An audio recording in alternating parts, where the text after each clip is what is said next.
প্রিয় সহযোদ্ধাবৃন্দ, আসসালামু আলাইকুম। আমি আসলে খুব ঝুঁকির মধ্যে আছি। ঝুঁকিতে থেকেও আমি একটা বিষয় নিয়ে শেয়ার করার জন্য আসলাম। আমার প্রাণপ্রিয় সহযোদ্ধা ভাইয়েরা, আপনারা যারা দলের এই দুঃসময়ে অক্লান্ত পরিশ্রম করছেন, জীবনের ঝুঁকি নিয়ে দলের স্বার্থে, নেত্রীর স্বার্থে কাজ করে যাচ্ছেন, আমি আপনাদের সকলকে জানাই শুভেচ্ছা, অভিনন্দন, ভালোবাসা এবং আমি আপনাদের সকলের কাছে চিরকৃতজ্ঞতা জানাই।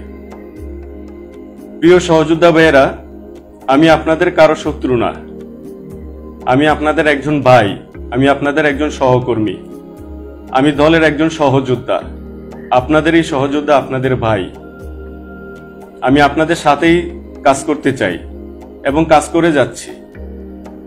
আপনারা সকলেই জানেন, আমি সেই 96 থেকে আমি ছাত্রলীগ করে আসছি। আমাদের দলের বিভিন্ন সমস্যার কারণেই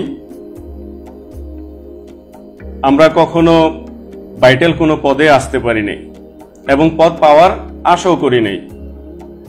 আজীবন দলের জন্য কাজ করে গেছি, এখনো যাচ্ছি, কিন্তু দলের ভালোবাসায়, নেত্রীর ভালোবাসায়, বঙ্গবন্ধুর আদর্শ লালন করি।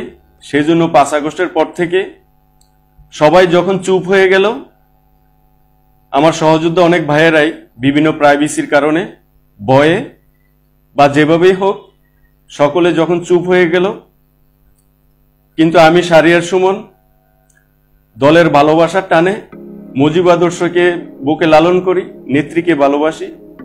সেজন্য জানি যে এটা খুবই মারাত্মক রিস্ক, অনেক ঝুঁকি জীবনের প্রতি, সেটা জেনেও কিন্তু দলের জন্য কাজ করে যাচ্ছি। 5 আগস্টের পর থেকে একদিনের জন্য আমি থেমে যাই নাই, দলের জন্য কাজ করে যাচ্ছি। রাজপথে, সোশ্যাল মিডিয়ায়, ভার্চুয়াল আলোচনা সহ আমি কাজ করে যেতে চেষ্টা করছি, যতটুকু পারি কাজ করছি। কিন্তু আমার সহযোদ্ধা অনেক ভাইয়েরাই আমার পিছনে আপনারা লেগেছেন, আমার পিছনে আপনারা প্রপাগান্ডা ছড়াচ্ছেন, মিথ্যাচার করছেন। এটা খুবই দুঃখজনক। এটা আমাদের দলের জন্য মঙ্গলজনক নয়। এটা আমার নেত্রীর জন্য ক্ষতিকর, আমাদের দলের জন্য ক্ষতিকর। সুতরাং আপনারা এই কাজটা করবেন না। কাজ করতে গেলে অনেক সময় ভুল হবে, আমার হবে, আপনার হবে, আপনাদের সকলের হবে। সেই ভুলটাকে বড়ভাবে না দেখে আমরা সবাই আলোচনার মাধ্যমে এটা শেষ করব।